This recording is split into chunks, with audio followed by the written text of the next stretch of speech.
Stream away. On the stream. Here we go. We're live. This is it, boys. Okay. Everybody pretend we're working. The audience is here. Oh, yo, you know what's cool? They've moved up the release date to that game, Scorn. That weird body horror first-person shooter, John. Oh. I remember you talking about that, yeah. Yeah, it was going to come out on the 21st. What's that? No, please. After you. It was going to release on the 21st. Now it's going to release on the 14th. Could make for good spoopy streaming material. Of this month? Yes. Nice. Oh, shit. I guess it's in 2 days, 3 days? Whatever. Yeah. 4 days? 4 days. Cool. Nice. Oh, Nice. This is the H.R. Geiger-esque game. Hell yeah. Yeah. Is this going to be free Not often. on the thing? It's free on the it's not Xbox free, Game but- Pass. Nothing's free, but they tell you it is. Will it be on the monthly Xbox Game Pass? Yes, it is. Awesome. I might have to sign up for another $1 Game Pass. Yeah. Do a little dollar dip. Little dollar dip. Little dollar dip. Little Dollar a dippy month. don't. It's worth exactly a month. Mm-hmm. Oh, it's I'll definitely just worth beat exactly that 1 game month. real fast. Yeah, That's what I for did sure. with Outer Worlds. I was just like, crank it out. Bye. Yeah, same. Oh yeah, Outer Worlds is quick. Too Yeah. quick, in my opinion. Yeah, I was gonna hit it that could have game. been a little better, like deeper on the skills and weapon systems. I think I felt like I just found a tight ass gun and never changed. Yeah. And then, It felt like a really good Fallout 4 mod. Yep. Yeah. What kind of like reminded me like between Fallout 4 and what's that game where you're outer Lego Batman. No, Outer Planets, outer. No, it's Borderlands. That's what the game I'm looking for. Hell yeah. Borderlands is a slept on. Is it? Yeah, I thought it fucked was very heavy. popular. I fucked heavy with it for the first iteration, but then completely dropped off after my initial playthrough. Yeah, it's fun. I had a hard Yeah, I time liked getting it. into it. Yeah, I the people that I knew that were into it were really into it, but by and large, most people gave that game the pass. Yeah, one of my Rocket League buddies has like a couple thousand hours in it. I'm pretty sure. Yeah, well, it's I think it's like the RN, just the random generatedness of it all. Yeah. Yeah. I feel like it just does it so much though that it's like kind of pointless. Like it's fun to get the weapons and stuff, but it's always fun to get a new weapon. Like it doesn't happen super often that you're like, I'm not gonna pick this one up. You know what I mean? Oh, but in Borderlands it does a lot.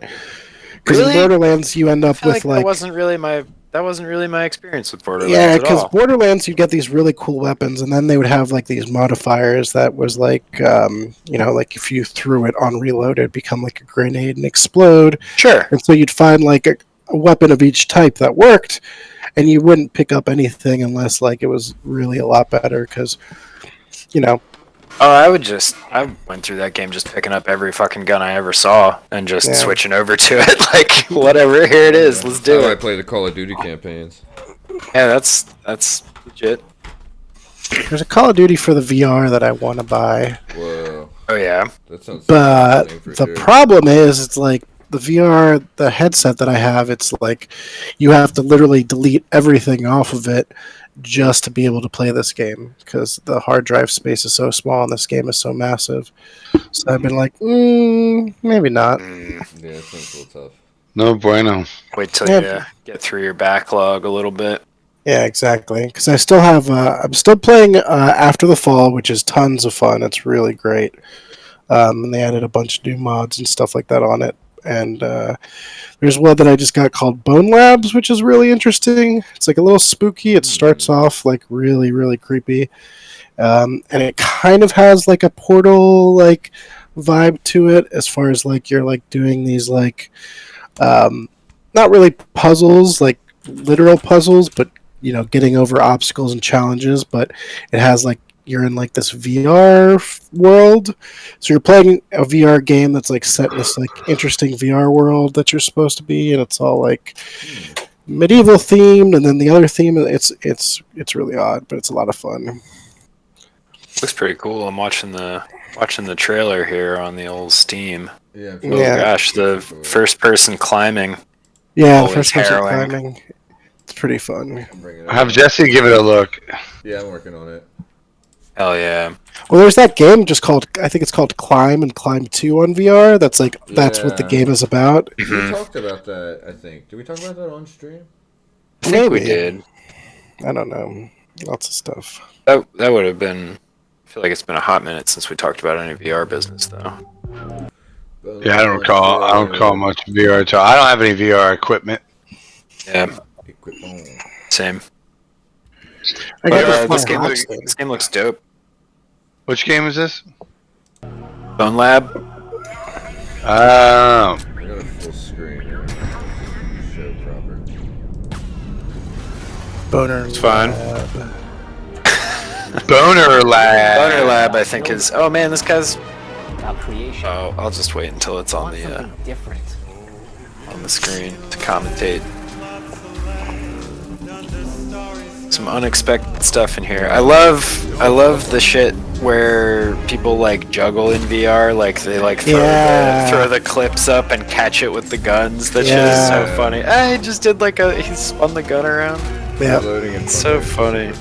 I can make you into whatever we need. Have you seen the thing that's like reloading household objects like a first person shooter? Yeah. Love that. Big fan. Big That fan. and treadmill racing is like my favorite.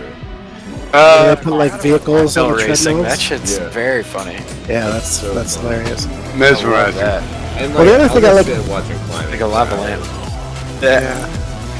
Well, the thing I also like about this game is you can like use enemies as like weapons as well, which is kind of fun. D&D Barbarian it. Yeah. That's what's up.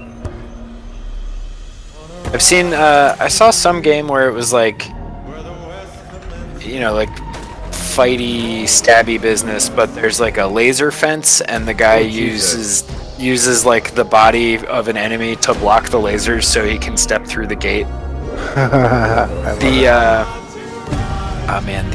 The go-kart thing was very funny to me. I thought that was not something that I would have expected to see in this game. And he just did the juggling. Sorry, it's difficult to do commentary on what's happening in the video when it actually happened a couple minutes ago. I guess we're not all watching the Twitch. Not you. Oh, okay. That's my bad. No sweat. Maybe I'll stream that next time. We'll go through and Yeah, that was fun. Hell do yeah. some Bones Labs. Bone slab I'm into it. excited for our Subnautica. That's really fun. I'm excited to get through that with you, Ivan. Oh yeah, totally. I didn't realize the plan was to play it again, but I'm completely down to. I don't know. It's something that we now have a potential to pull out of our bag of tricks. Yeah, for sure. Speaking of bags of tricks, But I won't. intro might be among those tricks.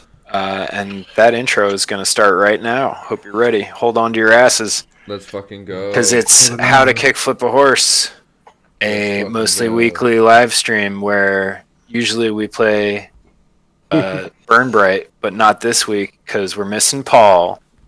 Oh. But who we do have is me, and my name is Ivan. I also don't usually introduce the show, except when Ari isn't here, but Ari has a sore throat. Yeah. But here he is. What's up, guys? Ari.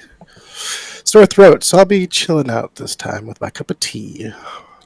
Hell yeah. We've also got Tommy. Hey, it's me. I'm loud. I have things to say. I'm Yeah. Tommy. Tommy came through. Popping out Tommy. We've also got Jesse. Hi, I'm Jesse, otherwise known as Horst Octothorpe. The Iranian That's true. pilot. That's who he plays on the Burn Bryte campaign when we play the Burn Bryte campaign, which we Mhm. are not doing this week. This week we're doing what we call From the Horse's Mouth, which is where we just hang out and we talk about a wide variety of nerd-related stuff. Talk about video games and tabletop games and movies and pretty much whatever we feel like. As you might have gotten the vibe from the last 10 or so minutes of us sort of just going for it. Mm-hmm. And I imagine that is going to be the way things continue. We've got some if you're lucky, some topics here to discuss. But first, I guess how's everyone doing? Everyone have a pretty chill Monday. Oh, happy Indigenous Peoples Day, by the way. Yay. Yeah. Yeah, chill Monday. I wasn't really affected by the holiday, except traffic was slightly lesser, and that was cool. Nice. Yeah. Ooh. Always nice when there's less traffic. That's what I That's say. true. Nice. Deep stuff. Right on. Well, so yeah, I've got we talked a little bit before stream about what we were gonna do on the show tonight, and I had planned to just read some questions that I got from Reddit that are about various aspects of tabletop games, such as D&D, or you can kind of broadly apply these lessons to lots of things. I feel though. Mm-hmm. But Ari said he wanted to talk about some Burn Bryte lore, I believe. Well, I thought it'd be nice, like if there's like stuff that's going on with Burn Bryte things, since we're getting close to the finale. Sure. Things that may have been forgotten, things that have happened back in the past, and I don't know, just kind of catch up on all the stuff that's going on. So when you guys are playing, you can remember, like, oh yeah, I forgot about that. Because one of the things I was like, oh, they forgot that they have a teleporting dog that they left on the ship. Oh yeah. I've never forgotten about my dog. Yeah, Blippo. Blippo, right? Blippito. I feel like I didn't Little forget Blippy. about him as much as I am unwilling to put him in harm's way. Mm-hmm. Sounds good. That's fair enough. That's my story. I'm sticking with it. We have the personal teleporter device, Mm-hmm. which is not as friendly as a dog, but does the same thing as a teleporting dog. What happens if the dog teleports while being teleported? Whoa. Ooh. That's a good question. We'll have to I haven't read a sci-fi look novel. into this. I know, right? The teleporting dog walked through walls. That's some Kurt Vonnegut Sirens of Titan shit. Blink, blink. Blinkception. Blinkception. Land of the blink. Well, so I guess if there's if there's more stuff like that that you want to take some time to remind us of, that's totally legit and appreciated. I have some broader questions. Yeah, sure. And then I have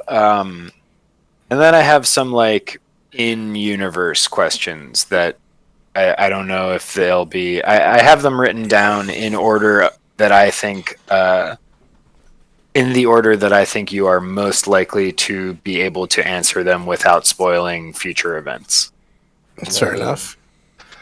It's fair enough. All right. Sweet.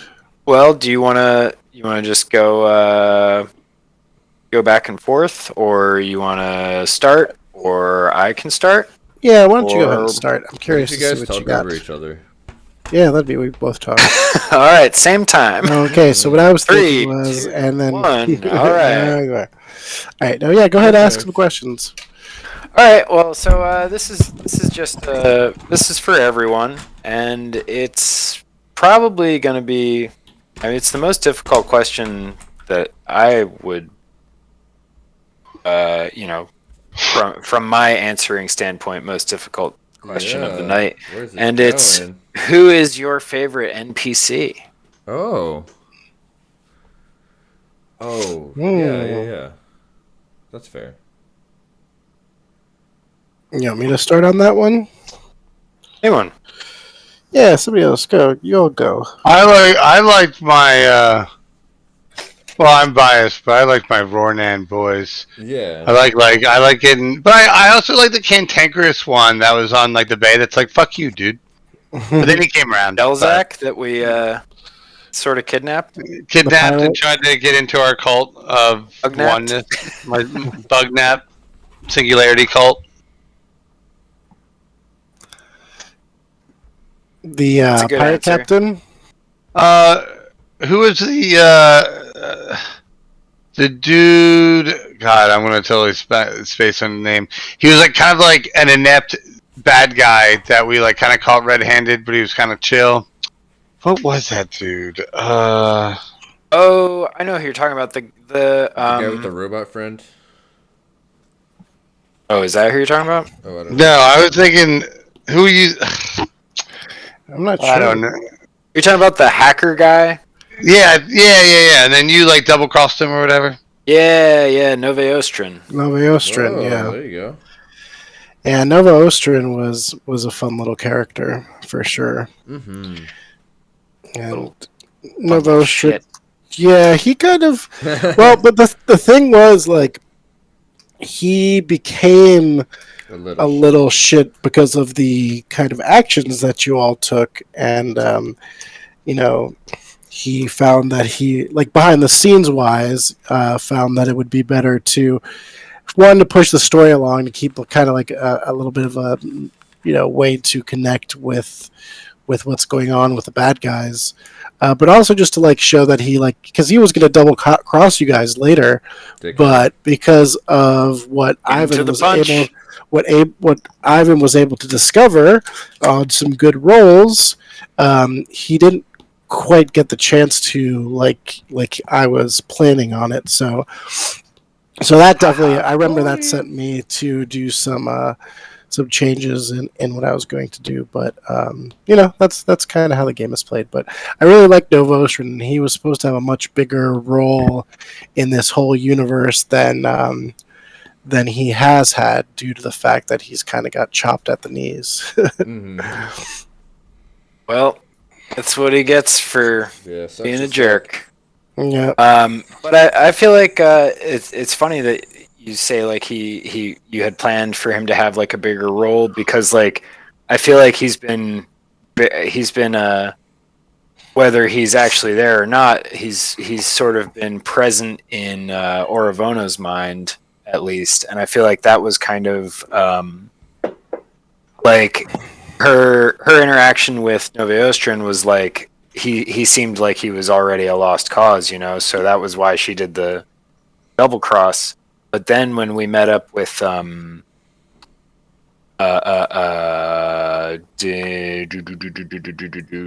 with a D, what's his name? Robot Man.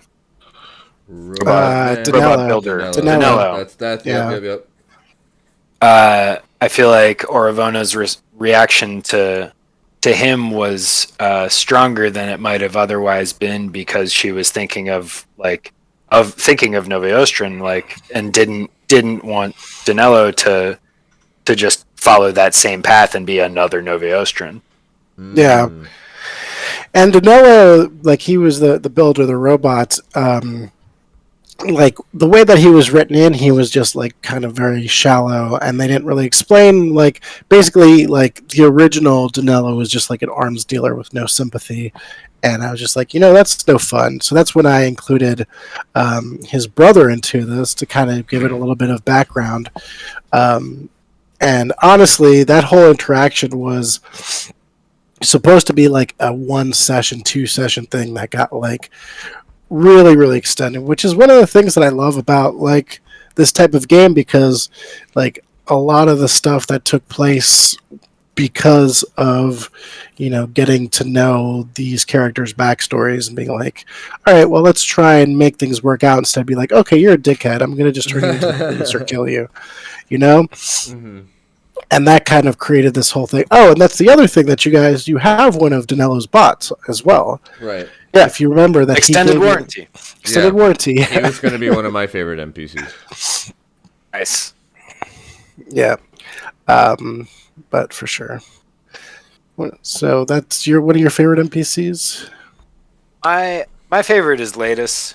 Yeah, Latest was a I big have up a there soft one. spot for I knew him. somebody He's was gonna a say he's that, he's just a big cutie, and yeah. what's not to like? What's He's not our like. If I didn't find mascots to be dehumanizing, I'd say he's our mascot. my old town boy. But yeah, there's a lot of very cool characters. Another great one, Spicy the Driftling Chef. that's right. Spicy was good. Yep. Didn't I feel like we can always use more Spicy. I hope we cross paths with that maniac again. Yeah, Spicy was badass. Another character that I really liked that I was Eva Oh yeah, Ravunana, the Oron member of the Senchal guilds that you all met. Was it Osobni? I think she was an Where Osobni. did Yeah, we I think meet that was her? She was on the Midnight originally, wasn't she? No. That's the the Midnight. Oh, that's Eldanya. Yeah, Eldanya. You're thinking. Yeah, so we she meet was the Senchal guild. You reached out Yeah, to it was her for Osobni. help. Yep. And it was like really tough because you had some really really good roles, but like, you were asking for her to kind of turn against everything. And like Yeah, some it stuff. was a big ask. And so what happened behind the scenes in my mind, which you all didn't see, is like after this ask, she felt bad, and then she saw that, you guys came on the news and that you all were wanted because of the attack that happened at Irva Port, because of Laser's Edge, because you guys had been set up. And so she had actually said that she was going to lead the party in capturing you guys. And so that's why she appeared when she did, and she said that they were taking you into Senchal custody. But it kind of didn't come out because it was you were in the middle of a space fight and a bunch of stuff going on. And like there's all this other We'll be stuff. right with you. Yeah. A little busy. So like You can try and arrest us in the middle of this if you really want to, or you can help us fight some space pirates. yeah, but her plan was never to arrest you. That's the whole point. Oh, Her plan was to get her plan was to get to you guys I was first. just being sarcastic. Yeah. And so that was one of the more faithful NPCs. Yeah, I think for I sure. feel like we've like what you were saying about us, like sort of taking more time with these NPCs and like stretching social encounters longer than you expect. I feel has ultimately paid off. Being Absolutely. a social foot forward kind of gang. Because I feel like all the folks that have shown up for this final showdown are like the people that I hoped showed up. Yeah. Not you, Tommy. What was your? Yeah, do you have any runners up? I mean, no, I like the squid, the crystal. Like usually I'm picking them more by like how interesting the race was. Hmm. I like that. I don't know if they were Ark,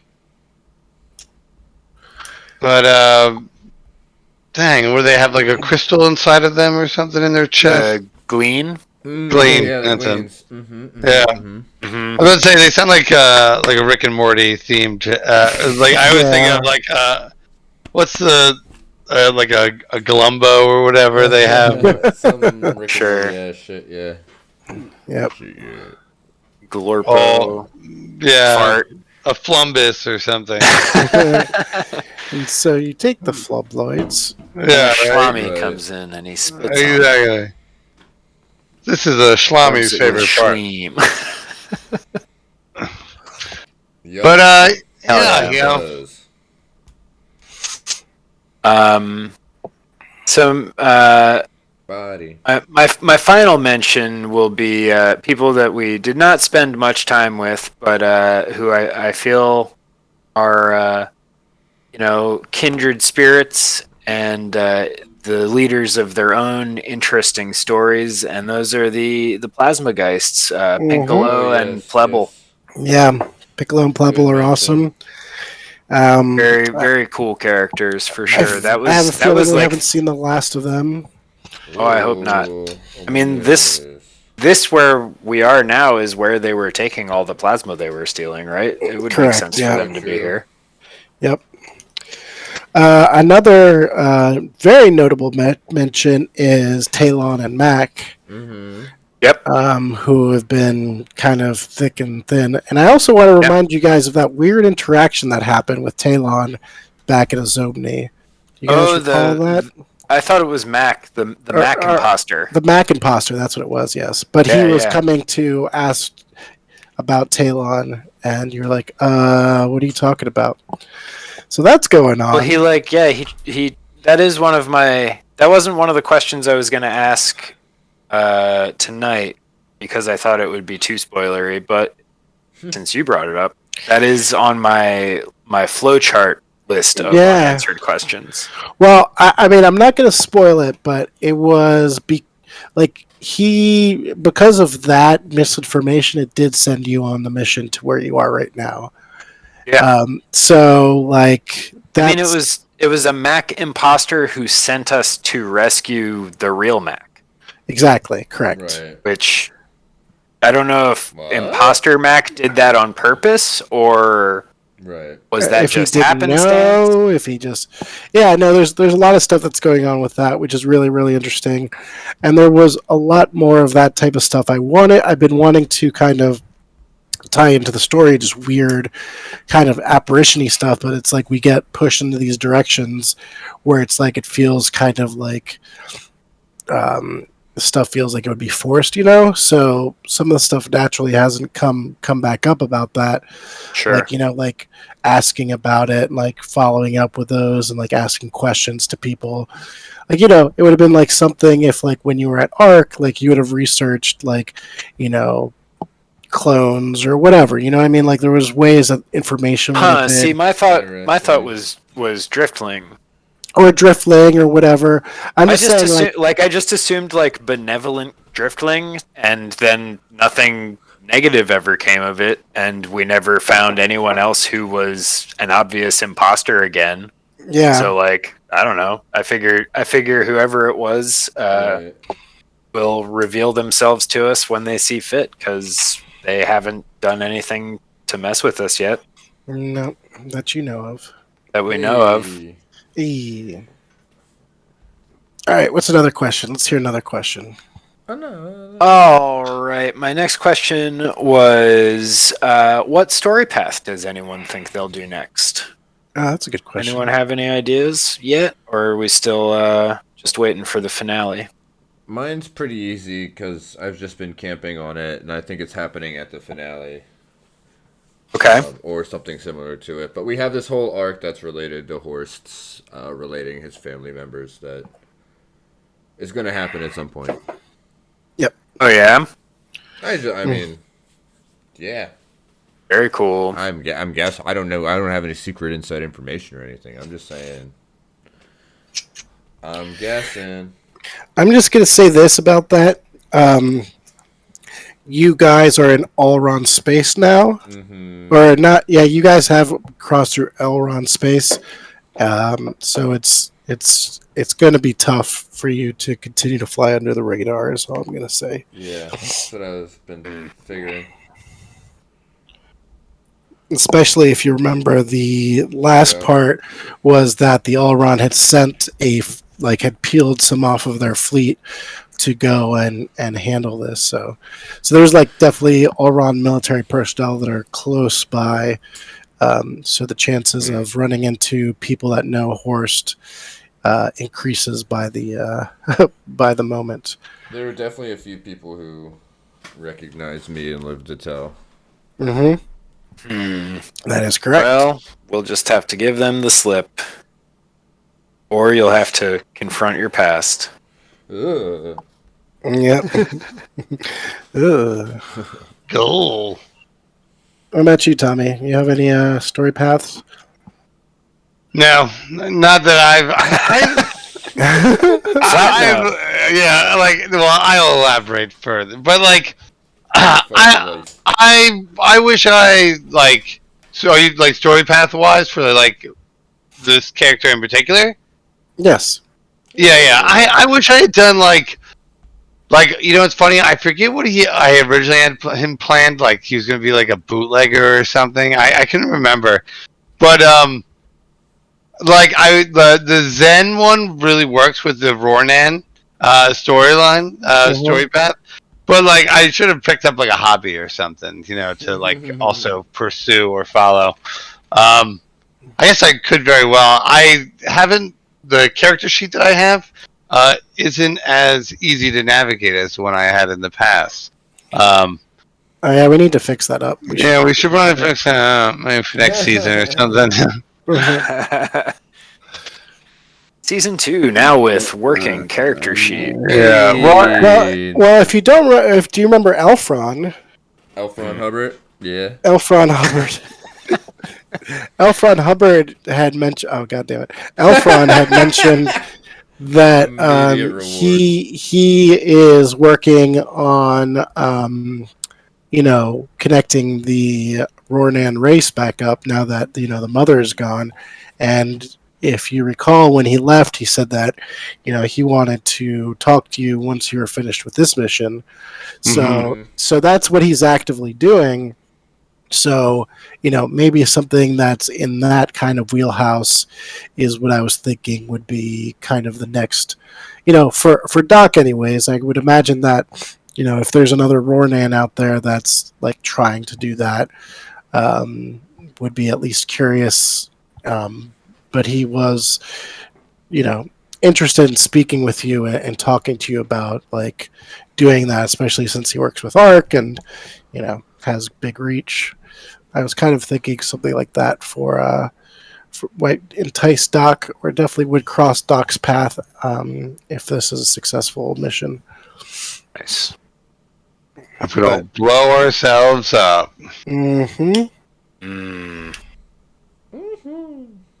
We'll see, I guess. We shall see. Yeah, what about you, Ivan? I had a couple that I was considering that I shared with you. That was a good few weeks ago now, though.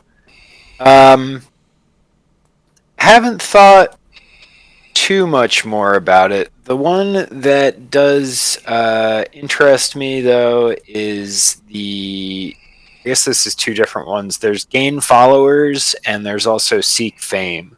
And I think it would be really funny if Oravona just got famous. Hell yeah. Yeah. Very doable. I was thinking about that because you've definitely been sending out these stories and all these behind the scene things. And a reporter of some note. Yeah, the kids are all about him. Awesome.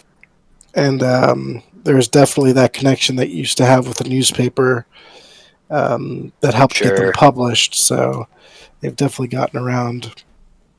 Hell yeah. The other one that I thought would fit the character but might be too heavy for me is the morning story path. Ooh. Longtime viewers will remember that Oravona's entire family got exploded. Along with her whole home planet. Yeah.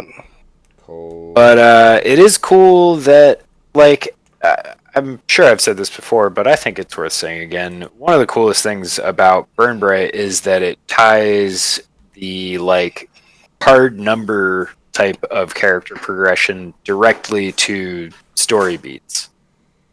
Like, the only way to progress your character is to invest in the story that you're telling. And I think that's really probably the coolest way I've seen a game do that.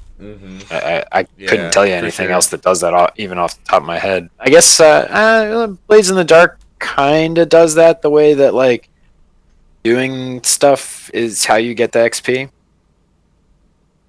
But it's not like specifically story stuff. You know what I mean? Nah, well, it's all based on like a wheel, like overtime achievement.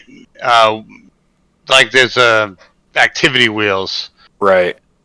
and like so, say you wanted to like you were like a tinkerer and you wanted to like build a bomb or something of that nature. Like you could like have like a 5 activity wheel. And then you'd roll on it, then you could have successes or failures throughout the complexity of activity that would like add or subtract to that. But then like you're pretty much as good as you're gonna be, I believe. Now there are like I think special items and like I think there is a little bit of a level progression and then like I think it like assures better dice rolls to like an extent. But Right. it's very very freeform though. But there's nothing that's like gain Directly a mental ability for confronting your sadness over the death of your loved ones. Oh Yeah. yeah. God. It's Is like that really? Did you just read that? No, Oh man. but I wouldn't be surprised. Yeah, but it's that's I mean what I'm that's saying. like how the story path progression all works. I'll let's see. Let's Well, I mean, bring 'cause up it's the like- old Burn Bryte compendium and see what the morning story path actually entails.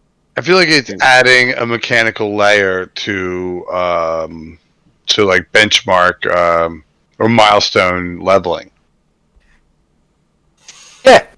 Mm-hmm. Because like there's so little incentive. Like if you're like, oh, I don't like if I kill the bosses and I just keep going on to sessions, like eventually my character will be the level it needs to be. But this is like, nah, you gotta like embrace the game a little bit more than that. Yeah. Yeah. And then, like they do have like I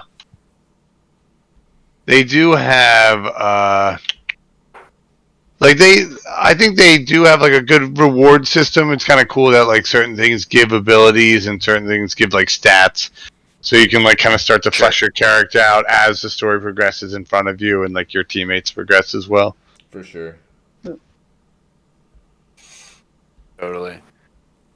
So the morning story path. I'm not gonna read the paragraphs, but first event loss. Reward, select one special ability from your species. Second event, reminisce, increase the die size of one of your social skills by 1. Jesus. Memorialize, increase the die size of your decorum, engineering, knowledge, or performance skill by 1. Fourth, understand, increase the die of your athletics, deception, knowledge, or suavity skill. Ooh, Suavity. Is that a skill? Yeah, suave. Suavity. Rico suavity. Suave. I And think it'd be like suaveness. Suavicity. Yeah, Suaviness. that's what I would have said. Suavitude. Suaveness? Suavitas. Suavisten. Like I said, that one might be too heavy for me. And I think being a famous newscaster would be very funny for a spaceship crew. I love Yeah. that for you. Be honest. Thanks. Yeah, that'd be fun. And it definitely like tracks, you know. Totally. Especially if this is something that you succeed in, you know, because the stories and everything like that, you know. This is all also assuming that we survive this final encounter. Yes. Yes. Yes, please.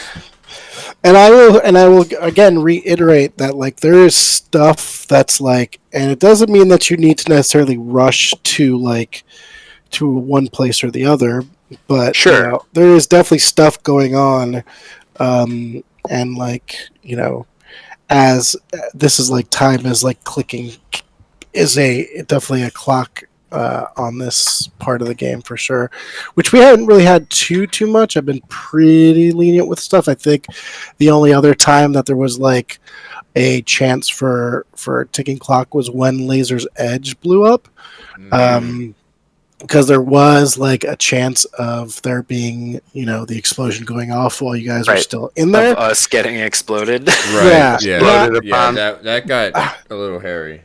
Now, like I would have like made you guys survive in like buried in rubble kind of thing, super Oh, damaged shit. at that particular point.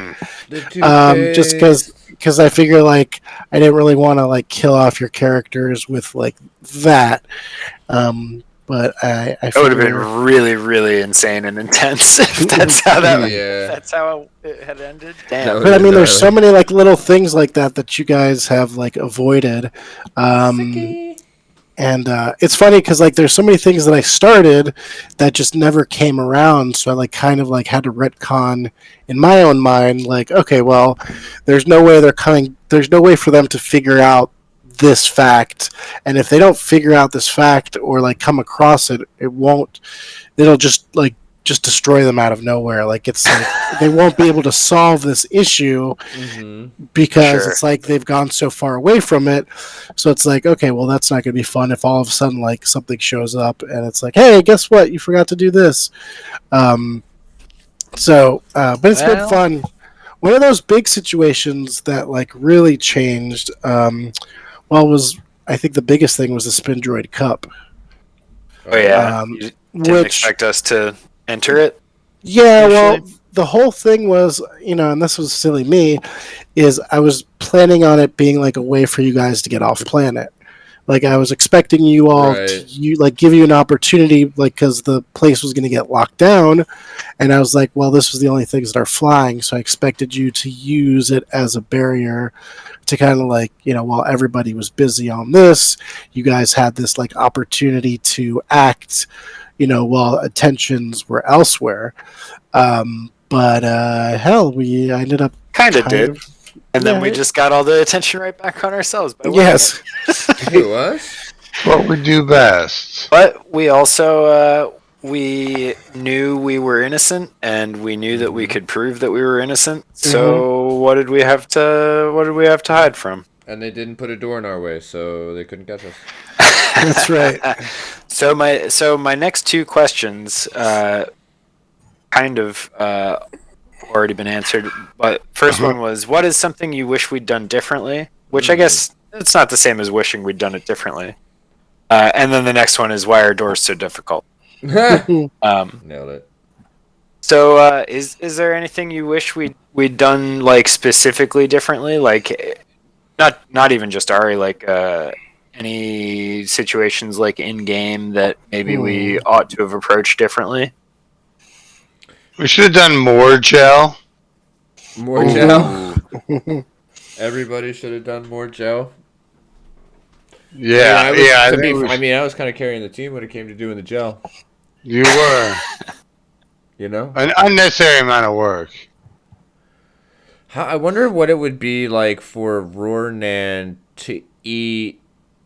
Because gel only works on Roarnan the way it works on Roarnan. You know what I mean? Like, that effect is a Roarnan specific thing. But what would it be like if a Roarnan on gel had part of them consumed? An Olron on gel had part of it consumed by Roarnan. I guess is what I'm trying to get at. I don't know. Dang, bro. Inception. I imagine whatever Inception is what it is. Liquor They'd probably Heroin. just skip the eating the Allran step. Yeah, They'd but probably I just do mean, the like, drugs regular.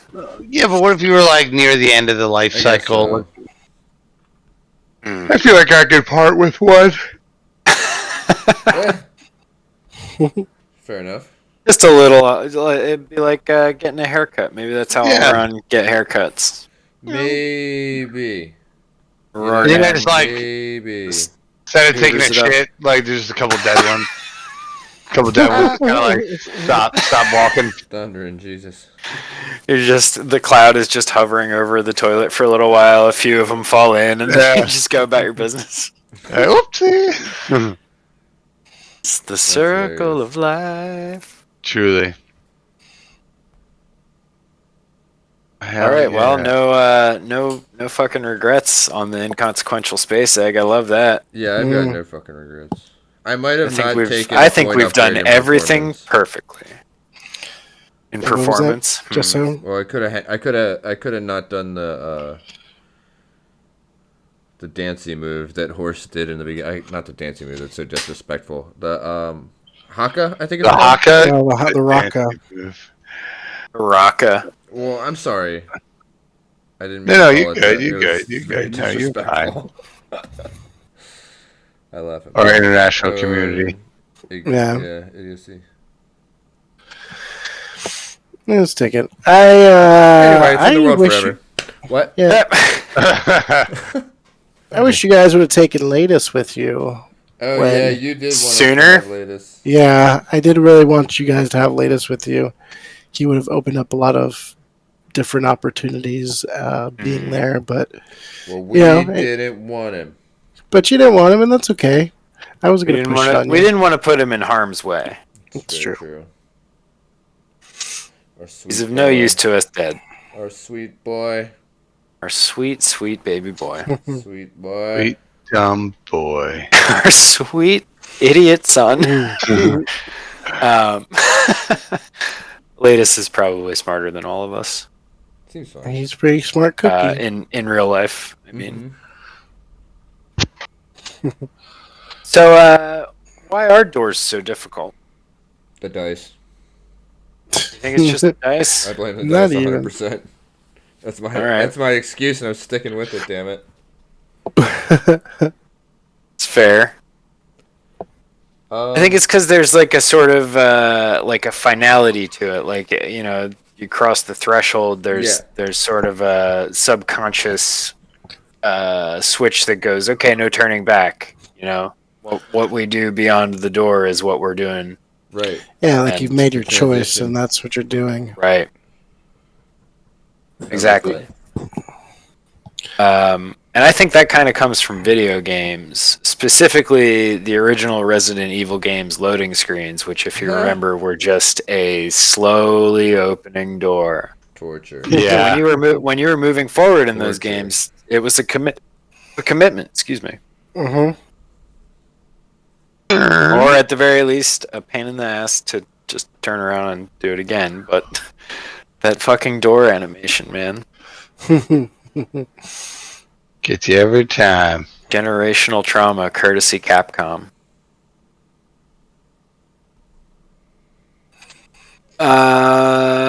Cool. Well, Hell yeah, it's cool. that's the broader questions. From here, we get into more specific stuff, which, of course, Ari, feel free to not have to answer these. If it's, spoilery. Spoilery. Or if you just don't feel like it, that's fine too. Bloody. But first one is, what might have happened if we had gone to Ardone? Remember when we were talking about going there and we never did? Yeah, I'm trying to remember what you were going to go to Ardone for, because that's where the Driftlings, right? That is where Driftlings are. Someone told us that the Order of Heroes was recruiting there. Yeah. I think it was actually Noviostrin told us that. If you would have gotten to Ardone, you would have had another mission, or you would have had other leads to connect you to the Order of Heroes that would have taken you in a different route. I can't really say much more than that because it is kind of spoilery, and it's something that, because it didn't happen, is something that can still kind of Sure, you can. and it's still use something the that's going to same be taking, events. but it's also something that is taking place with it, and so it's something it's just Sure. it's not necessarily, but you would have hopefully discovered you would have gotten other leads, a different type of leads to get you to the Order of Heroes with what they had going on there. Nice. Instead, we were present at a number of terrorist attacks. That's right. Baby. It's like I'm just imagining like the Ozobni map, but with the Star Fox 64 paths. Oh my god. And we're Yep. we're just all the way to the left on the red path Yeah. Do the secret shit and whatnot. through sheer insolence. Oh my god. All right. Well, next up is: are the Flying Stoned Boys a real all-round military unit, and is there any way to verify if Talon was actually a member? Mm-hmm. I feel like we meant to do this during the game, but I don't think we ever did, because nowhere in my notes could I find this information. I think it was a real group because the Rons, knew. I don't know. I mean, you'd have to verify. The only way to verify would be to get in touch with the Right, like military. get a hold of Yeah. their records. Yeah. So I think Horst is aware that it is a real unit. Okay. That does exist. But as far as the fact that they are a more kind of secretive unit, it's not something that's like easy information to get a hold of. Gotcha. I have to keep chiseling away at that one. Mm-hmm. That fucking bastard. Goddamn Talon. Tried to set us up. Tried to murder our friends. Yeah, fucking dickhead. Total dickhead. Hate that guy. Yeah. Green bastard. Parts unknown. Damn, he is from parts unknown. Fuck. Oh, I did have who was the Mac imposter on Azobni on this list. I lied Nice, when I look said at I didn't you. before. Look at you. Next question was guys, I can't handle this much praise. Latitude. You're making my belly feel too warm. Oh. My heart's swelling too many sizes. It swelleth. It's not the only thing swelling. Whoa. Kid. Next question. Yo. Next question is: have we seen the last of Daylight? Have you seen the last of Daylight? It seems like we have, based on how the Order of Heroes cleaned up their, let's call it a partnership with the Brotherhood, the Sentinel Brotherhood. Yeah. It doesn't seem like they keep folks around once they do a failure. Yeah, but the True bestie. the issue was, if you remember, the Sentinel Brotherhood was like a disgraced, like almost non-existent, like few members existed. This was a much kind of besmirched, organization that was purposely used because of their, of how disposable this group was. And I'm not going to say we've seen the last or not of the Daylight, but the Daylight is a much more powerful organization than the Brotherhood was, because they had more of a partnership, while the the Sentinel was more of like a contractor. So the Daylight kind of had these fanatics that just believed in this voice from within the burn that they were hearing. And so they were organizing and bringing people and doing these things, and they were separate from, they were never necessarily hired or with the Brotherhood. They just had like a temporary alliance because some of the things that they were doing happened to kind of fall within each other's purview. They're like, oh, we're doing this, you need some help with that, you guys are this, and not a lot of people want to deal with the Daylight or the Brotherhood, so there's few allies. And so Sure, not many people trying to hire them besides the Order of Heroes. Yeah, Tough and gig economy out there for them. Yeah, it really is. So again, they were more of like a partnership than contractors. Gotcha. But I don't know if we've seen the last of them or not. But All right. it's very possible that they could return again. All right. Well, we'll have to just be ever vigilant, Mm-hmm. as will all the people of Galaxis. Alexis, yes. All right. Last Burn Bryte question here, and then you guys want to do a fiver? We're almost at an hour. Yeah, that sounds Yeah. good. All right, cool. Last question is: will we see Avalava, Hani, and Kabyog again?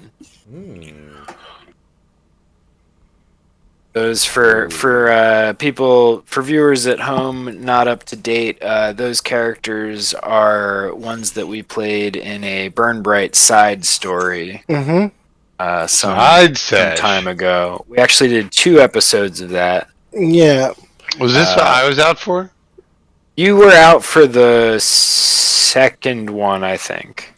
Yeah, when Paul made Avalava horny. Yeah, that's wow. right. I believe was the second Jesus episode. Christ. Did he just he was like, I've seen this meme so many times, I must do this. Yeah, you guys. It's the way. Yes, we're going to I mean, return get to it out, that. get it out of your system early, I guess. Yeah. Yeah, we will definitely return to them for sure. Hell yeah, I really liked those characters. Yeah, they were. Even with Paul making Avalava horny. God. Kabyog was a very fun character to play. Mhm. I liked your take on a Ronan. Yeah, that was during the. Yeah. The aggressive individualist Ronan. Yeah, right. Yep. I mean, hey, why not go in the opposite direction? You know. Yeah.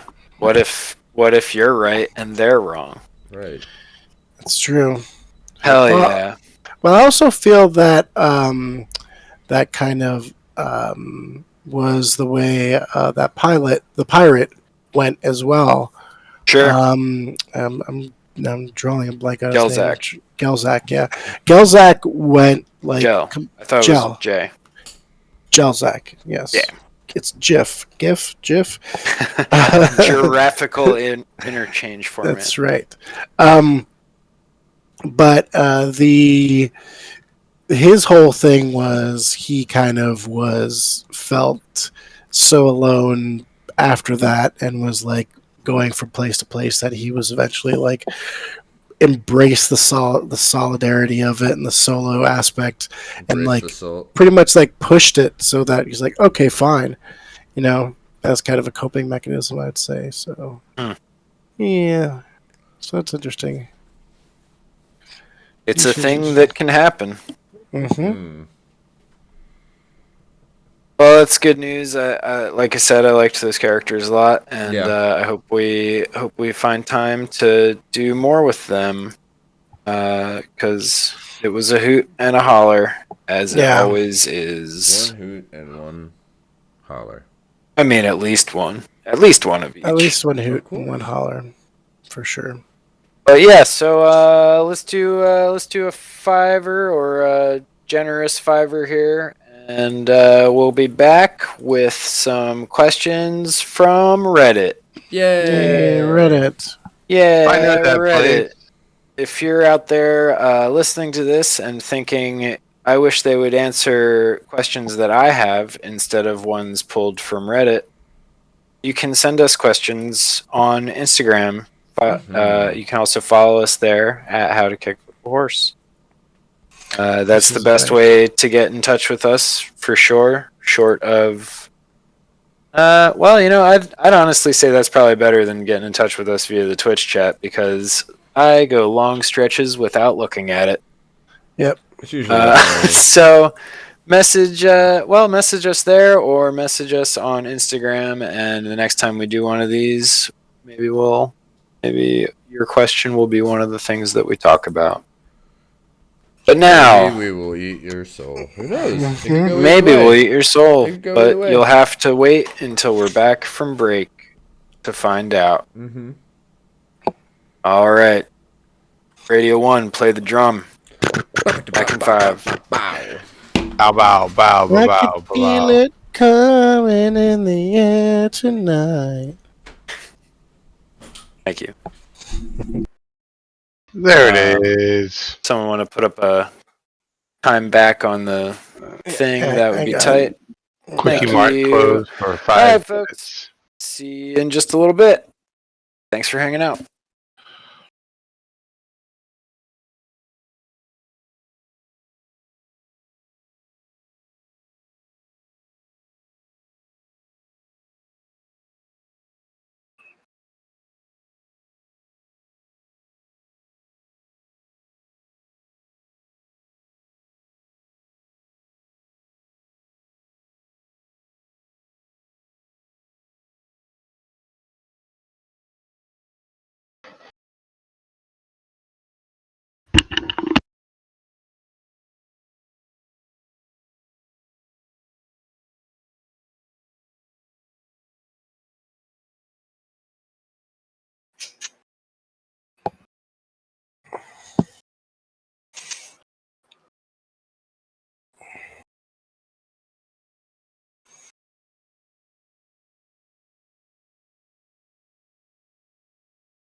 Hello, hello.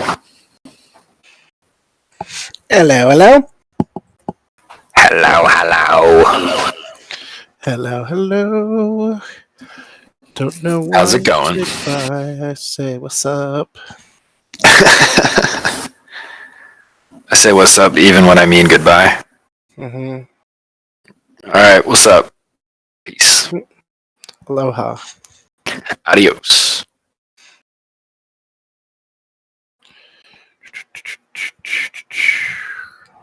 So I just posted something in the Discord. Paranormal Activity on Oculus. It looks fucking terrifying. Is it based on the movie? It is. Don't know. Maybe. Yep. It's This original story, based on the mythology of the massively popular Paranormal Activity film franchise, features our proprietary scare engine, allowing a different experience every time you dare to play. That's pretty cool. Maybe we should give that a try. Yeah, I'm into that for a Saturday spooky. Let me see. I think I'm working this Saturday, actually. It's Saturday 10 the p.m.? 16th. 15. Yeah. And I'm working Sunday. Oh, we can also always start earlier. We've just been doing it later to be spooky, but we did yesterday earlier. I would definitely have to do earlier. That's fine. Because I'm filming a wedding on the 16th, which is indeed the Sunday. And I mean, I don't have to be there till like 2 p.m., but it's like about an hour away. So Still don't necessarily want to be up till midnight. Mhm. That's fine. Well, yeah, keep us posted. Yeah. I've been able to get actually I've been able to get it to stream pretty decently on the Oculus, but it's been a little disconnect every once in a while. It's not the best streaming. It's like supposed to be an app, but the app doesn't work too well, so Tight. We'll see. Thanks, Oculus. Thanks, Oculus. I think it will be very funny to watch you play a VR game on stream. It would be really awesome if we could set it up so that we had a camera of you while you're playing. I could do that. Could do that? Yeah. That's awesome. Take a little bit of creativity. I would love that more than anything. Okay. There's not a lot I find more amusing than watching someone actually play the VR game. Well, let's do like a test session or something like on sometime this week. That way we're not like not doing on stream troubleshooting like we usually do. Since it's going to be like now with like two technologies, the computer and the VR, and right, so lots of stuff to to cross it over, rub against. You know what I mean? Create friction. Yeah, there we go. That's what I was going for. Mad technologies. Mm-hmm. Almond Devils. Laszlo sucks. Back. Damn. Dang, Laszlo. Heard it here first. Yeah, fuck him, I guess. Doing my man Derby. Mm-hmm. I don't even know who Laszlo is. You haven't watched. But you know he sucks. Well, rumor has it. In the Shadows. I've only seen the movie. I haven't seen the show. We got rid of The it. show's really good. The show's very funny. Fucking good. I've heard it's good, but I never got around to it. I cut loose to Pennsylvania because it sounded like Transylvania. And we all know that sounds cool. You say you're from Tucson, but you talk all fancy and Europe-like. This is the way we talk in Tucson, Arizona. I love that one. Tucson, Arizona. Sorry, that amuses me. One of these days, I'll check it out. Mm-hmm. Wonder if they have the DVDs of it. DVDs? Or do they not do that for Hulu shows? I didn't know DVDs existed anymore. Yeah, man, I still have the DVD Netflix. Nice. Hey, man. So you were saying something about like my best friend or something like that before, What? and it made me think of this quote by him, which I really Pacific Pie, I've love. gone hard. Because he's my best friend, he's my pal, he's Yeah. my homeboy, my rotten soldier, he's my sweet cheese, my good time boy. There's no such thing as Yeah, that's exactly what I was quoting from. Okay, good. A good time boy. My good time boy. He's my sweet cheese. He's my pal. He's my homeboy. My rotten soldier. Rotten soldiers are. friend, he's my pal, he's my homeboy, my rotten soldier, he's my sweet cheese, my good time boy. There's no Good time, boy. Good time boy. Yeah, the quiver in his voice. Mm. Very good. Yeah, you should definitely check it out. Oh, did you Oh, know? yeah. So the guy that plays Colin Robinson, he used to troll local news stations by saying he was a yo-yo master that would go to Oh schools, my god. That's and awesome. he'd go on these local stores, and he'd be like so awkward, and he would never do any yo-yo stuff. So like you go to this, and he'd be That's talking about it's like, well, awesome. you know, because of for the math. Yeah. What's the actor's name? Because it's so funny. Couldn't tell you. I know.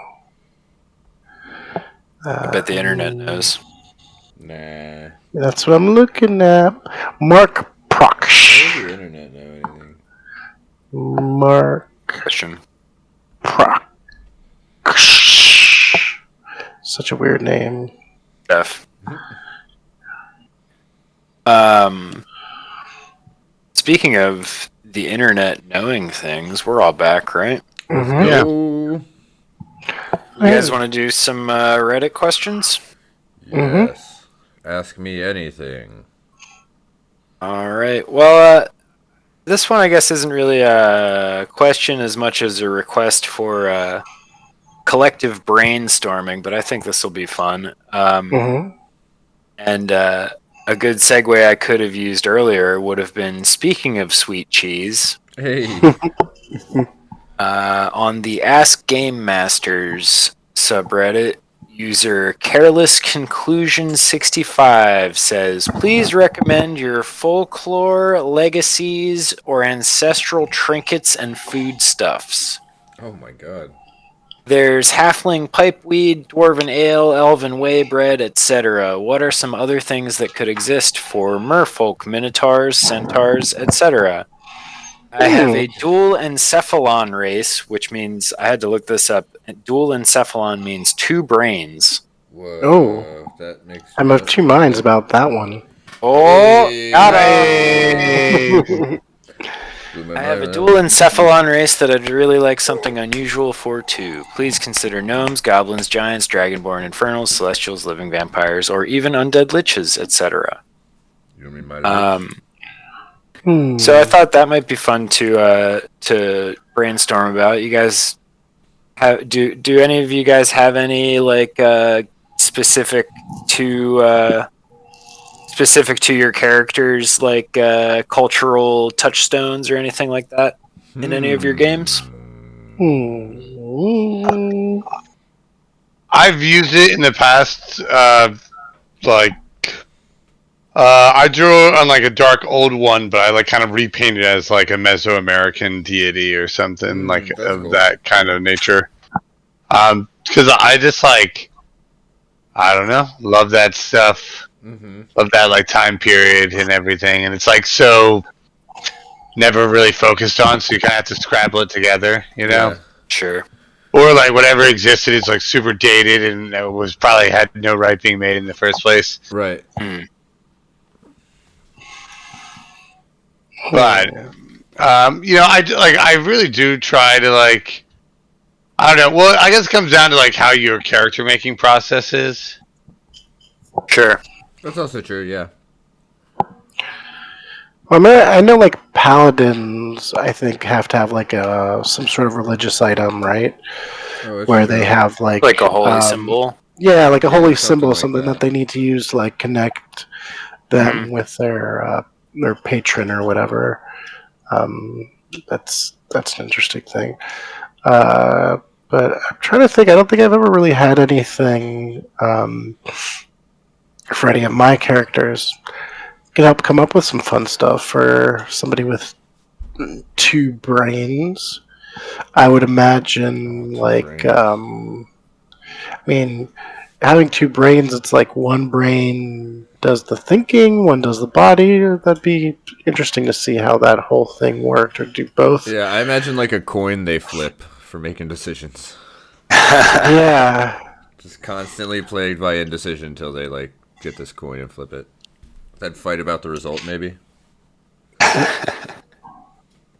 That kind Like some of sort- makes me think of the original D&D Demogorgon, which is just a nasty demon motherfucker with 2 heads that are constantly plotting against one another. Oh, I love that. Yeah, it's a fun one. He was going to be the secret final boss in the one campaign I was running that sort of fell apart recently. Well, not that recently, but most recently. Hmm. The most recent But- fall apart. I'll get there someday. hmm There's some pretty good ones in the comments here. Some good examples. This guy says in his setting, orcs make fermented mushroom juice alcohol. Okay.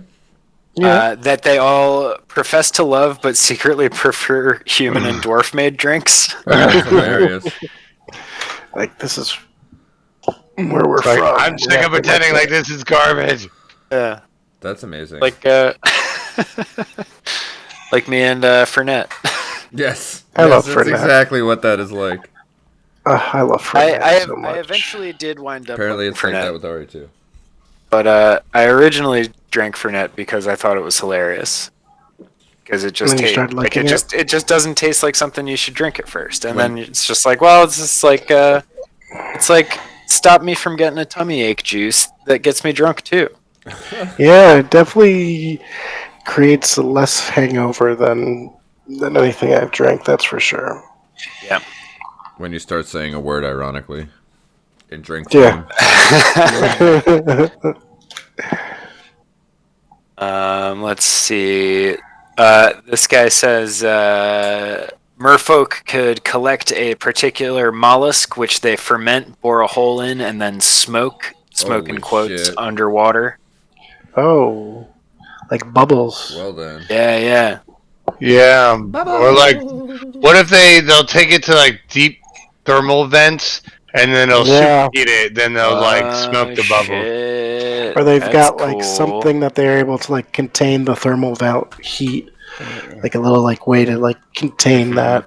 Right, or like just the a hot ancient, rock. Yeah. or like the ancient like Greek oracles that would get like volcanic gases and shit. Sure. They're That's just on that cool. trench gas. I was thinking like Jin could like carry around like fake like magic lamps, like they're just regular lamps to kind of fuck with people, you know, like and every once in a while they can like fall out and see like what people do with them. It's true. They do live in lamps. Look at this. Quick, rub that. Put him back in there. Or like the whole story of it's like, you know, there's the what's that one item, the tent that like kind of appears, the hut. Oh yeah, I know what you're talking about. So some- and so's friendly so hut and or so's whatever. yeah magic hut. Mordecaiman's magical Yeah, hut. Faithful watch. Yeah. So instead of that, they have like their own like kind of lamp living situations where they can actually use that, and that's where like the whole stories come from. Hell yeah. That's pretty cool. I must profess to not know that much about that particular mythology, but everything I do know about it is pretty cool. Let's see. Any other good ones here?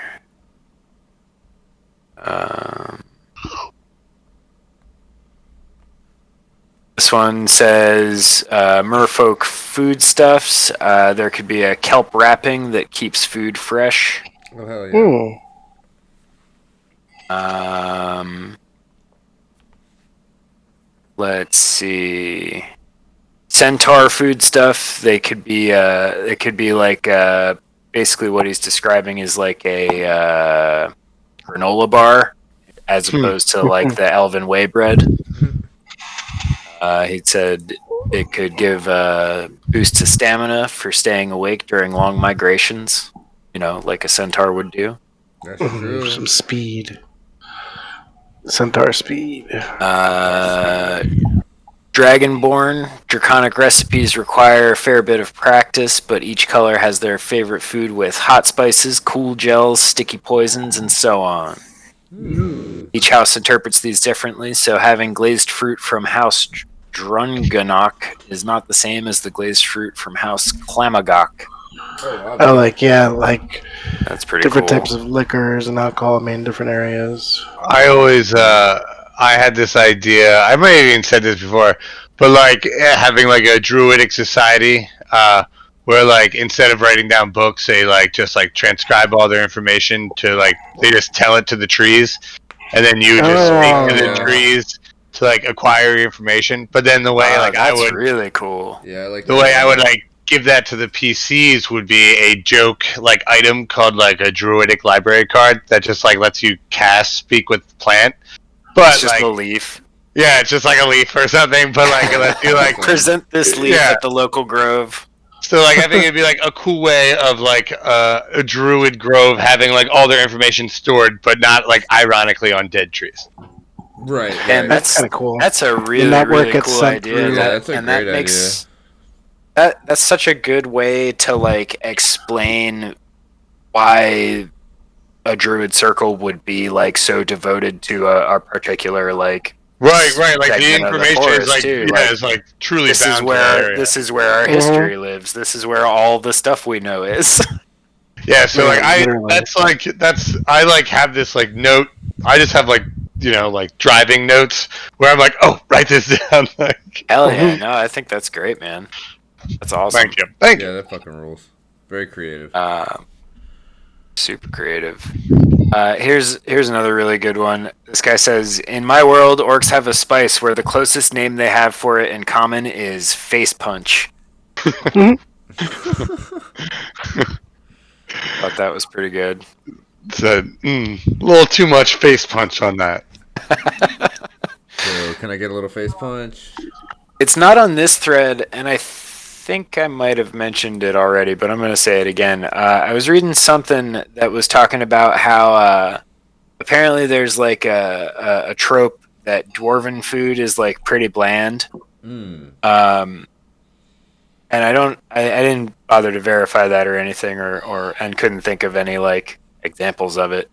But someone responded and was like, I prefer to think that it's actually the opposite, and that dwarven food is so like pungent and powerful. They know that the other species won't like be into it. Like it could be like it could even be like borderline hazardous to them to eat like full flavor, like full strength spicy dwarven food. So when they're traveling and preparing food for a group, they just err on the side of caution and like make it safe. And so then someone else responded to that with like like the setup of the two dwarfs talking, and they're like, can we put salt in the food? And the second dwarf is like, salt is a rock, there's no way humans eat rocks. That's right. That's awesome. I thought that was really a fun and funny way to think about it. There's no way humans eat rocks. Oh, I love that. It's really fantastic. That's Like, a good idea. He mentions goblins, which I feel like I have canonically said in any game that I've played or run that featured them. Goblins are like goats; they'll just eat garbage. Mm-hmm. Yep. Just about anything laying around is in any way chewable. Yeah. My goblins and goblin characters have been known to to chow down on wildly inappropriate things. The famous goblin hero of legend, Fala Fellplatter, is known to have perished after eating what witnesses could only describe as way too much wall fungus. Oh, word. Far too much. He was liking the lichen. Hey! Amazing. This fucking In his guy, defense, Tommy's it on was fire tonight. it was glowing bright blue. Yeah, you're killing it tonight, Tommy. Loving it. Yeah, take your bows, man. All right. So moving along, unless anyone has some more good food and relic type stuff. No. Got more questions? No, This one's kind of. That one's kind of boring. I'm gonna skip that one for now. Skip. I'm gonna go with this one. This was posted to the D&D subreddit by user Muffinless and Angry. Oh, word. That's a pretty Pretty- easy solution, though, Muff. True, but I mean, I'm muffinless right now.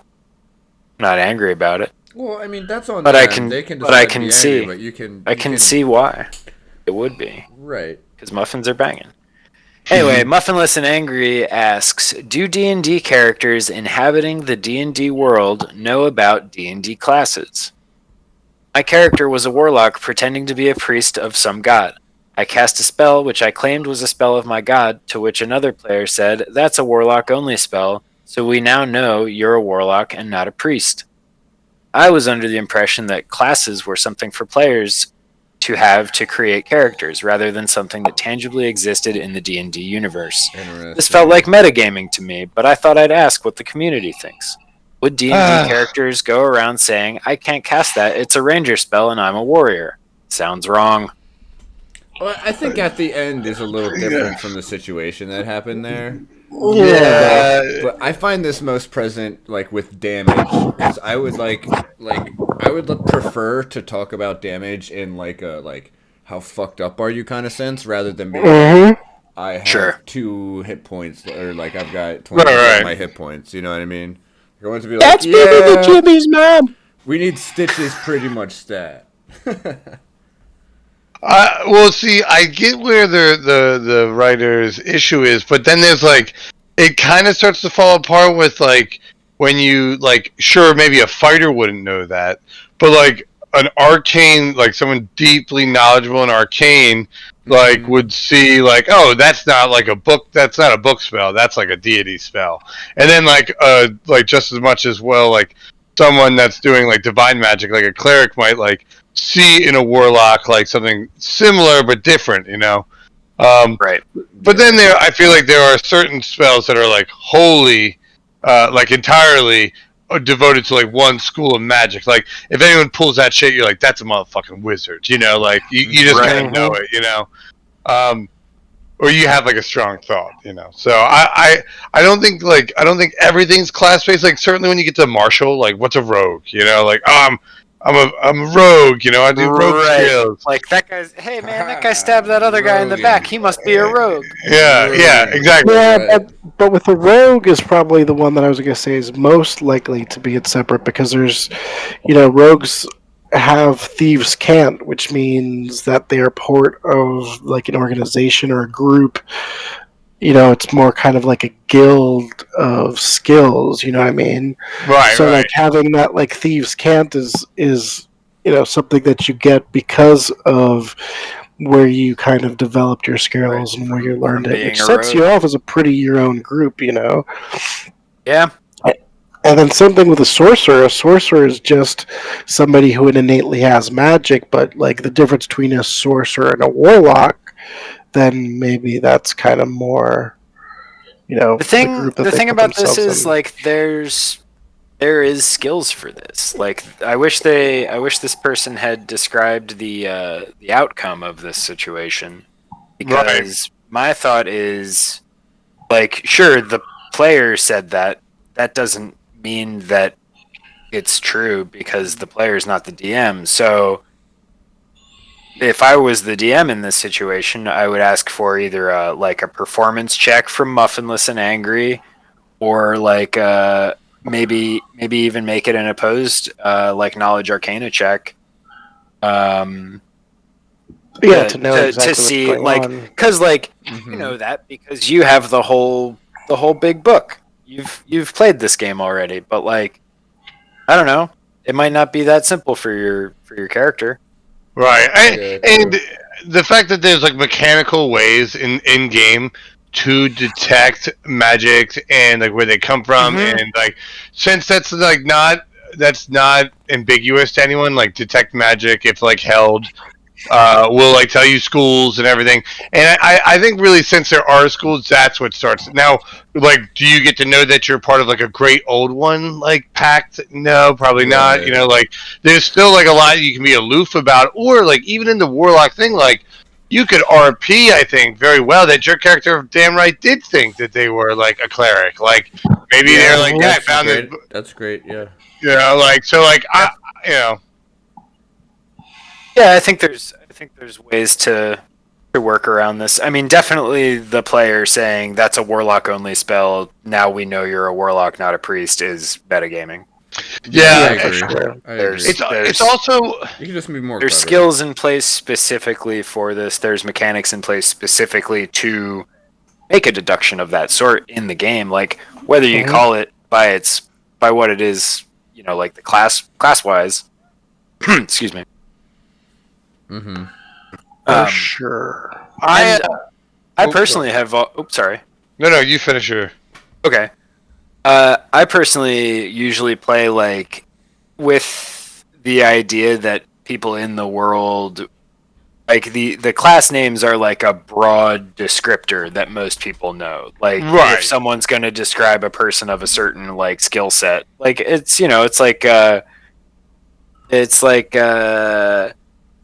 this guy's this is my friend so and so, he's a dentist, and so goes, I'm actually an orthodontist.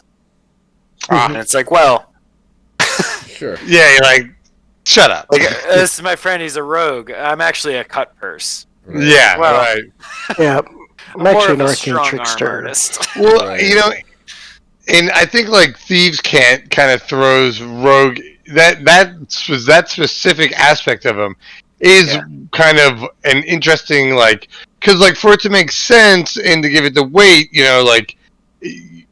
want it to kind of just druidic, you have to be a druid, so you want to give it weight. So I usually in those cases will tie it to a greater organization and everything, opposed to feeling your guy's odd manned out, by being it's like hobo graffiti. yeah, There you go. Yeah, but also the druid is more of a kind of all-encompassing, lifestyle type thing, where a rogue or something is it's more of a choice. You know what I mean? You're Right. born into the druidic lifestyle, and it's very rare for somebody to become a druid. Not that it's impossible, but it's not something that for the most part is well, I can go to night school, or I can go to wizarding school, Right, and learn this right. stuff, Night school. night school. That's pretty funny. Wizard Knight. You could, there is always the option to just walk out into the woods. And, Well, that was you might not become a druid, but you might. But You might not become a druid. Depends on your might You if never you know are. until you try. Believe in yourself and the woods. That's right. All right. Oh, that was fun. Any other thoughts, or should we move along? We can move along. I'm okay with moving Yeah, along. I think I did. I had something, but if it comes back to me, I'll. Okay, yeah. I'll go your Feel way. free to interject. All right. I didn't copy what subreddit this is from, but it's from user Psychological Bed 92. Ooh. And they say, has anybody run an evil campaign? My players have asked me to put one together, and I'm kind of struggling on differentiating it from a normal good or neutral campaign. I don't want to just throw civilians at them to kill. That doesn't sound very fun. So, have any of you run a successful evil campaign, and how did that go? No. And poorly. No, but And- I was preparing to run one. Actually, with the Pathfinder game, we were playing Gesso,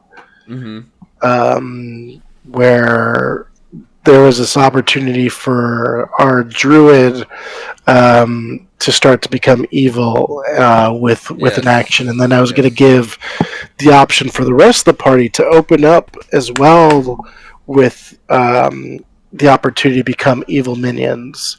So I was actually kind of prepared, like some side stuff to do for that. So I didn't actually run it, but I was opening the campaign to it, and I would like to do it. I think that would be fun. But I also think I'd focus more like on like evil as like to kind of keep it from just like being like, oh, just killing a bunch of random people. It's like fulfilling tasks to like become like, you know, a demon goddess or god or whatever it is in D&D or whatever the platform is, where like you're like a minion for this like evil like deity. And so, you know, not necessarily murdering a bunch of people, but yeah, but if you're like doing stuff that's like, you know, against the greater good, and that's for your own personal and benefit. So it could be just like, you know, robbing events and like setting up trickery and things like that, and you know, kidnapping and things that don't necessarily need to just be like Mandatory like, lawful civilians. evil campaign. That's the hard one to do. That'd be fun. There's the Yes, I know. I gotta punch this baby too. Yes, can we just assume that every baby I see, I flip it off? We just Yes, standing just rule. standard. I have a quota. You know, there's passive perception. I've got passive flipping off babies. Flipping off babies. Every baby I see, Hide your kids. I'm gonna scream your the wife. F word directly into its face. That's right. Because I know that cusses hurt infants. Everyone a cigarette. Hey, excuse me, can I teach your baby how to smoke? Cute baby, does it want a cigarette? That's amazing. I know there's the Pathfinder adventure path called Hell's Vengeance, where you play as specifically evil dudes. And I think that one would probably be pretty fun to run. Pathfinder has like a really good like in fiction explanation for their like demon empire, or their devil empire rather. Their lawful good, you know, evil empire. No, I don't know if you guys are familiar with that at all. Yeah.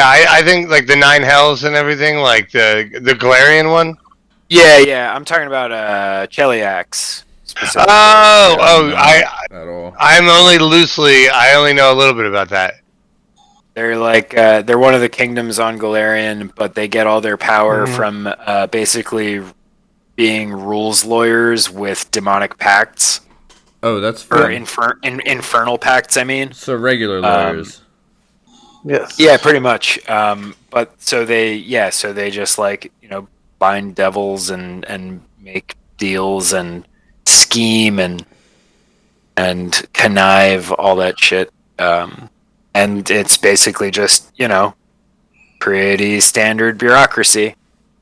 except they can, you know, set you on fire and shit because That's amazing. demons. Yeah, It's pretty fun. it's pretty fun. And that adventure path, Hell's Vengeance, you work for the High Crown of the thrice damned House of Thrune, the rulers of Cheliax. Damn, thrice damned. Mm-hmm. 3 times. That's 3 damn times. I'll keep fucking up. But I feel like we've probably all if not specifically evil campaigns, at least been party to Oh yeah. some questionable actions. I feel like a few episodes ago, I mentioned the what was it?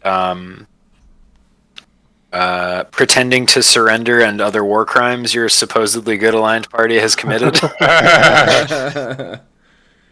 That's pretty great. That was actually over a year ago, but Wow. Wow. Amazing. We yeah. be playing D&D. you be streaming. We be streaming. Oh, he's streaming. Are we bugging? Oh yeah.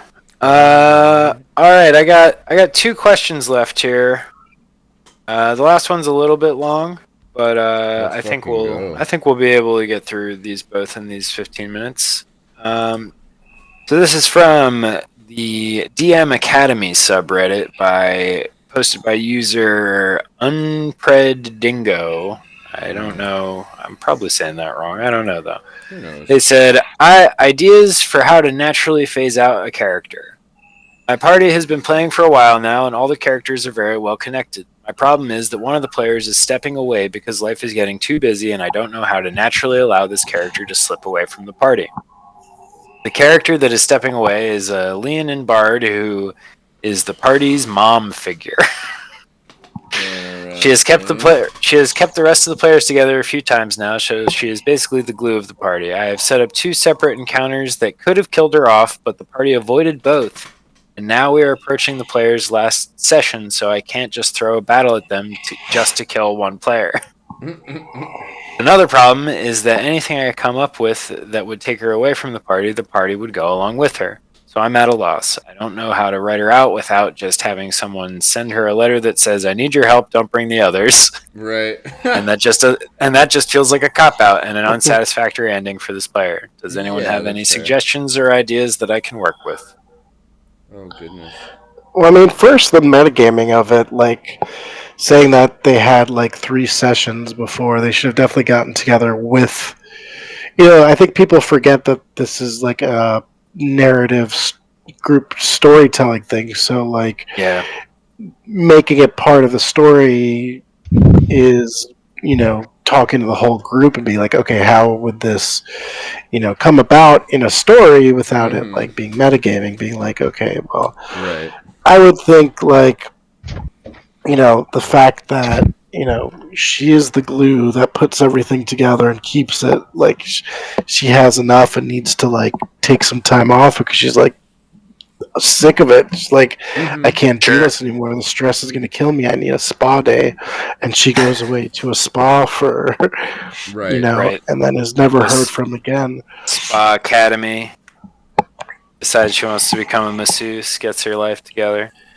And I mean, the I other feel thing like is they to just- sacrifice herself for the party, like something that she does. Like, you could talk to the DM and set up one of these situations that is like a final battle, but do it in a way where like the only way to save the situation is for her to sacrifice herself, and that would be like a really cool way Yeah, to it do seems like something they should have talked about sooner.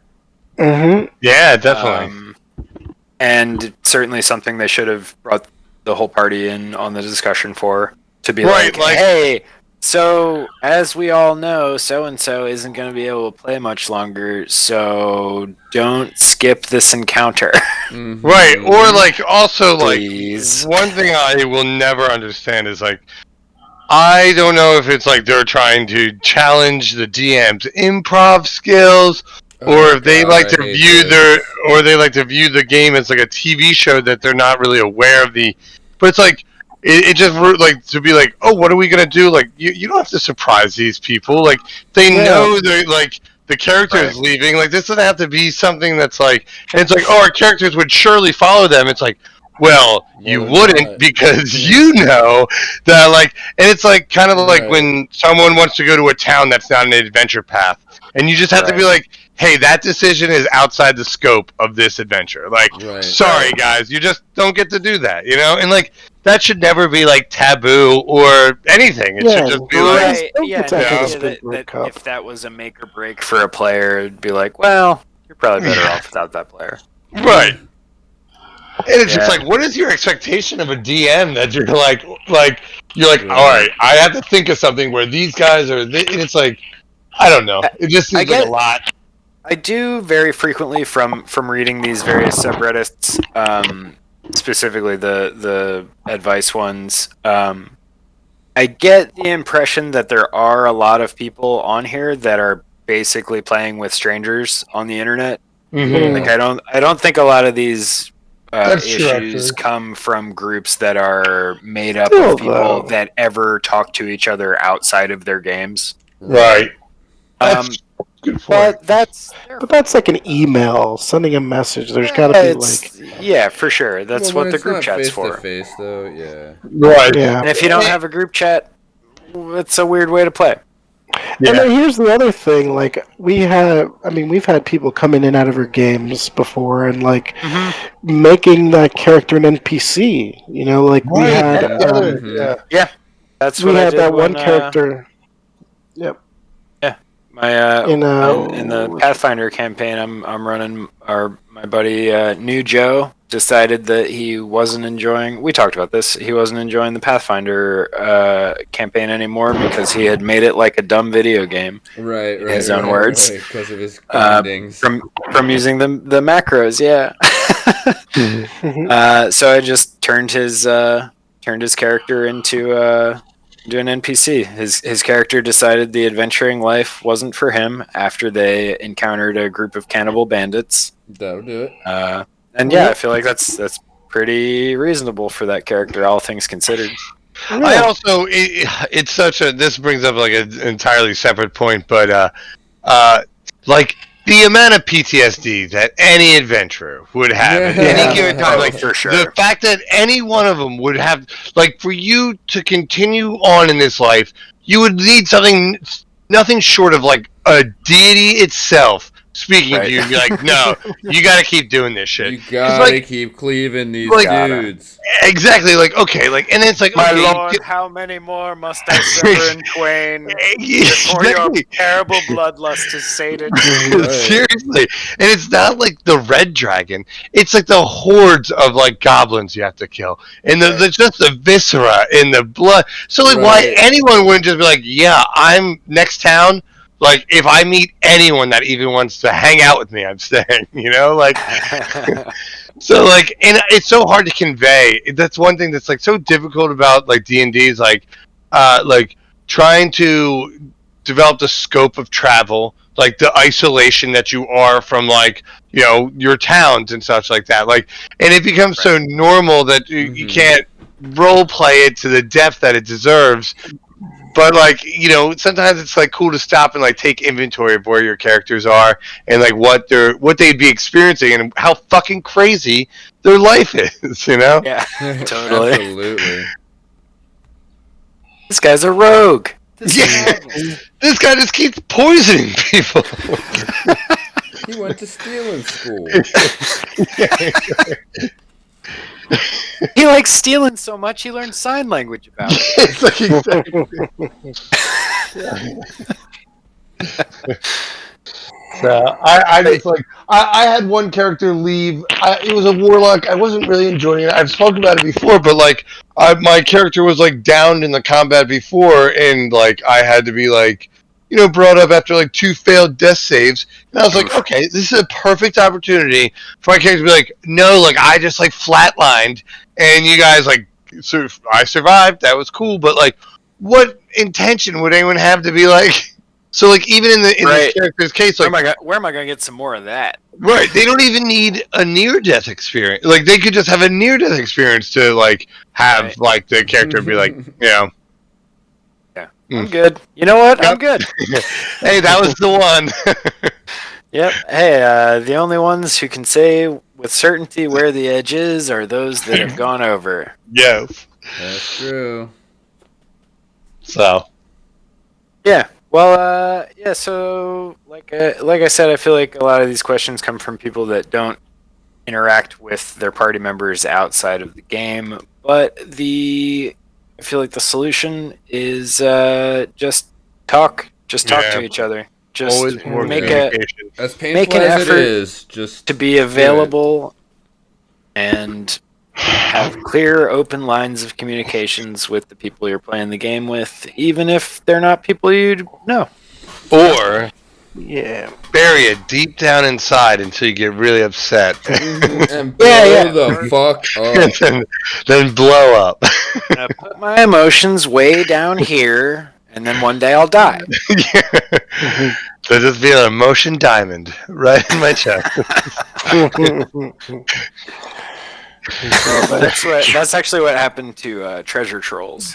They just kept it in. They just kept it in, and then it crystallized, and it protrudes from their stomachs. Their awful, that makes awful sense. distended navels. Yeah, right. All makes sense now. All their terrible Doesn't sins. In rock form.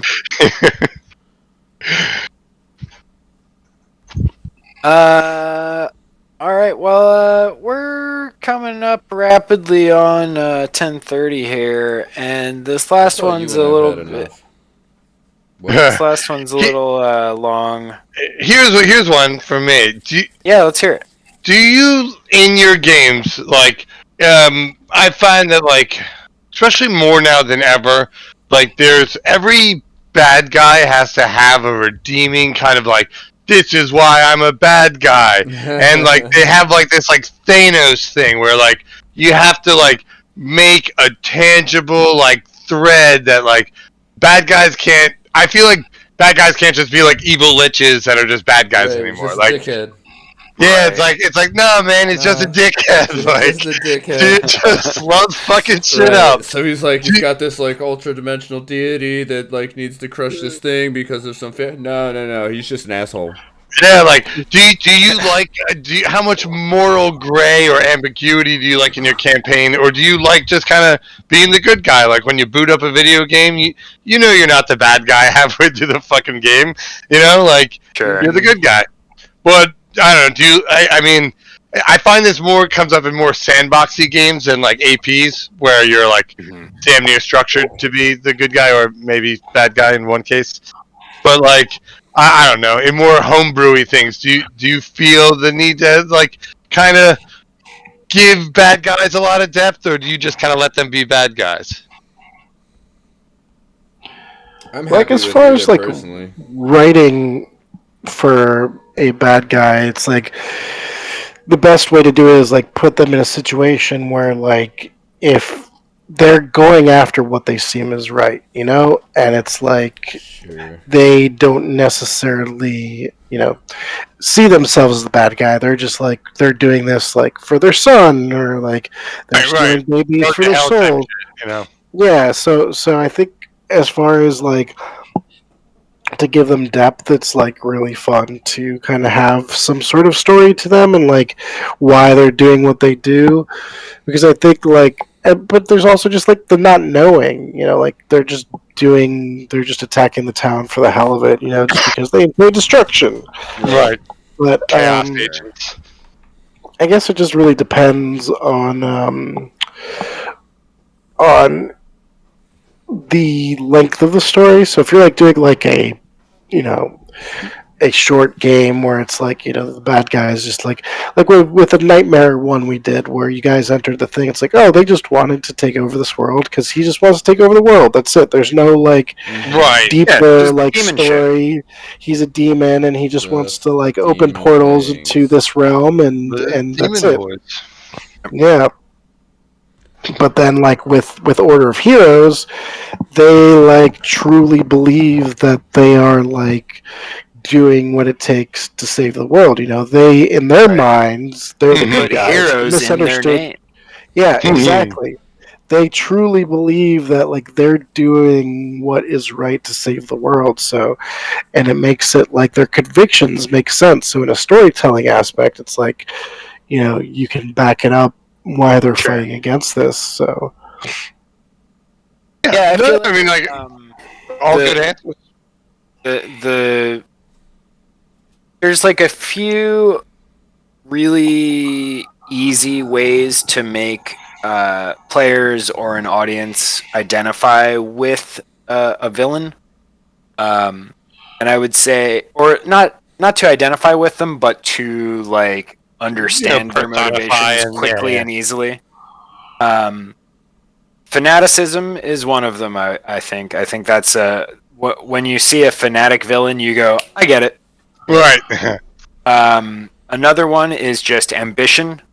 When a villain shows up and is like, I'm a conquering warlord, that's kind of all you need them to be, especially in a game like D&D. Right. Which is I hate to keep bringing this up, the campaign of mine fell apart recently. The guy below the Demogorgon was basically just this warlord figure, and his motivation was pure ambition. He was like, I do not like it at all. This land is mine. I am conquering this shit. Fuck right off. Right off. I do not like it at all. This land is.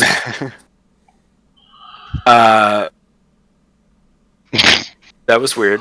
Yeah. That was strange. But but then under him is where the gray comes in. You know, that's where I put like party members, family members, and stuff who had gotten caught up in this conflict. Okay. So you kind of slid them in. I think that's the other really easy way is to just have a familial tie to one of the heroes. Everyone will instantly care about that villain, Right. If it's someone's dad or brother or whatever. True. So yeah, it's I think there's room for both in any and all games. I mean, it also depends on like if you're playing the game for just to like be a part of a story, or if you're just playing to sort of turn your brain off for a while. Like that's for sure. Right. That's when like There's dungeon no crawling and hack and slash and stuff is it's just as fun in its own way. It's just a different kind of game. Yeah, I've never been in part of like a pure like dungeon crawl. Like, I don't think I'd excel very well at it. Like, I don't think like I think I'd really be like into it for the first half. It's hard. I think you'd get a diminishing return out of it. It's hard. Your guys will die from eating too much blue fungus. Yeah. Yeah. And from how did our party before that die? I think someone touched an orb. And then we just got vaporized. Oh, Jesus, yeah. Don't go touching orbs. Nah, as it turns out, don't go touching orbs. Ooh, Don't go breaking title my of the heart. episode. Yep. That, folks, out there in Twitch land, will be go our touch final orbs. piece of advice. Don't go touching orbs. Just ponder them. Don't touch them. Just Wash your hands. Touch the wash. That hologram cowboy game taught me anything. Wash your ass Don't go touch every your day. You're gonna want to wash your ass. Every. And then you turn Every the cheek, single and then you wash your ass. And then you turn the cheek, You turn the cheek. and then you wash your ass.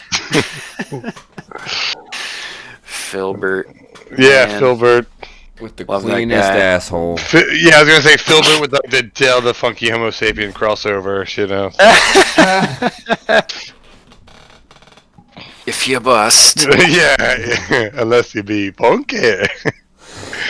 Oh man, I wonder if it's been a long time since I've listened to Del the Funky Homo Sapien. I wonder if it holds up. Yeah, you let me know how it goes.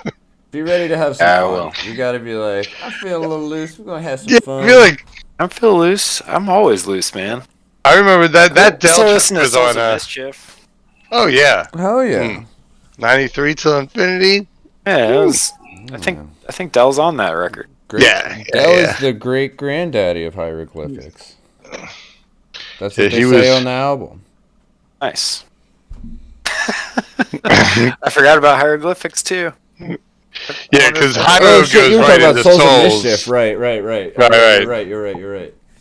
For Yeah, I was yeah. thinking, I 93 for To Infinity. I went straight to Hyro, not Souls. You're right. I mean, it's pretty. It's a pretty reasonable mistake. It's Pretty high percentage. too reasonable.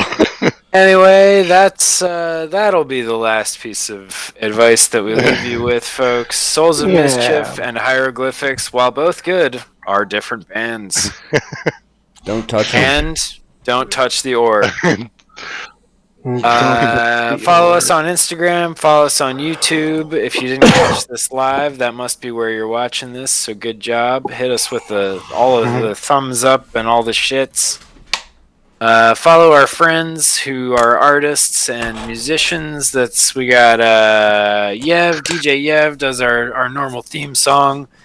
We got Brian K, who did our inconsequential space egg art, and we got Alejandro Nice, who did our Saturday Spooky Stream art, which you can see if you go find our Saturday Spooky Stream videos, or if you tune in possibly this Saturday.